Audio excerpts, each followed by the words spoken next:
Who is the most entitled parent you've ever seen? She blew up because I wouldn't give her son a black belt on the first day of karate. I teach Kempo karate as a second-degree black belt. I also have an assistant, Kira, a first-degree black belt in her own right.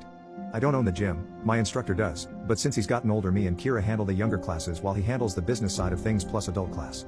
We have 3 classes: kids class, teenager class, and adult class. So kids class has just ended when a woman walks in with her son. She says her 13-year-old son wants to take karate lessons, so I shake hands with her and have her sit down with my instructor to fill out the waivers and get him his gi measurements. Other students file in for the teenager class and me and Kira get down to business. I take the bulk of the class, around 15 kids, while Kira goes with the new student one-on-one to teach him basic strikes and stances. Not 5 minutes later I hear Kira upset, telling the new boy to do 10 push-ups. Why? He called Kira, who's essentially a volunteer, a effing BTCH. Karen, the mother, stands up and says her son can't do push-ups, as she doesn't want her son to be sore. Kira lets him do the push-ups on his knees, but not 5 minutes later she makes him do 20 more since he's now told her she's for the streets. For reference, Kira is in her early 20s, and the boy is 13. Not to mention there are other parents and kids here as well. It's wholly inappropriate. So I walk over and ask Kira to switch with me.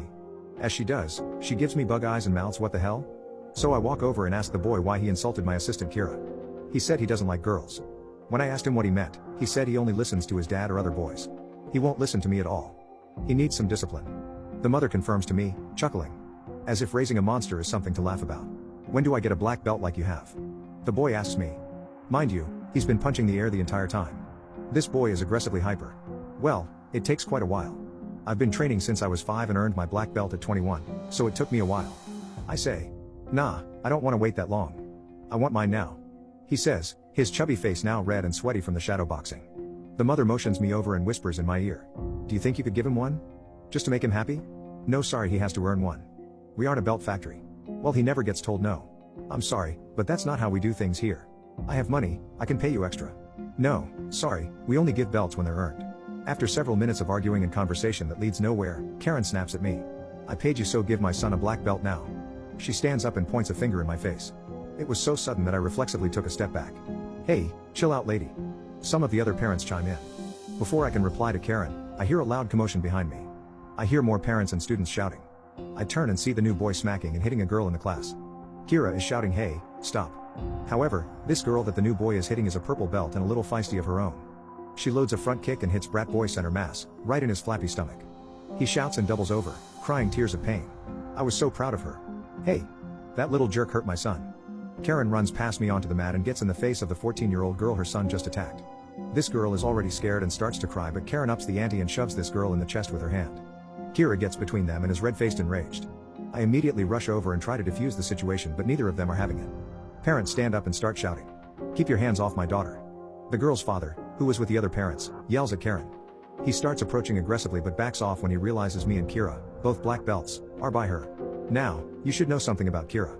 She's under 5 feet, less than 110 pounds soaking wet, but she can still kick my butt up and down the mat on any given day. She's fast, accurate, and insanely flexible. She can control her body and perform techniques that I just simply can't. So Kira and Karen get into a shouting match with each other. I tell Karen to leave with your kid and don't come back. Don't you ever lay a hand on any of my students. Do you understand? I raised my voice and was genuinely pissed off. My son needs a black belt and you won't give him one. She screams at me. Your son is crazy. He attacked our students. Kira interjects, but this sets Karen off, as she reaches and tries to bitch slap Kira in the face. Ha ha ha. Big mistake. Having had enough, Kira parries the smack and fires an absolutely vicious leg kick right into the meat of Karen's inner thigh with nothing held back. The slap sound of Kira's shin bone decimating Karen's thigh echoed off the ceiling like a slab of meat getting thrown on the floor. It was glorious. Karen gasped as she fell onto the mat in a heap. Oh. Oh my god. She held her leg as the brat boy got up and rushed at Kira. I got in front of her and grabbed the boy's wildly swinging arms. He hit me a few times, but I refused to hit children whatsoever. I let him tire himself out. One of the parents called the police. After interviewing everyone involved, they determined that Kira and myself acted in self-defense. Neither of us wanted to pursue assault charges against Karen, but the parents of the girl Karen shoved rightly felt differently about it, so Karen was hauled away in handcuffs. Karen said she'd sue me and Kira in civil court, but since we have legal waivers, here's hoping nothing comes of that.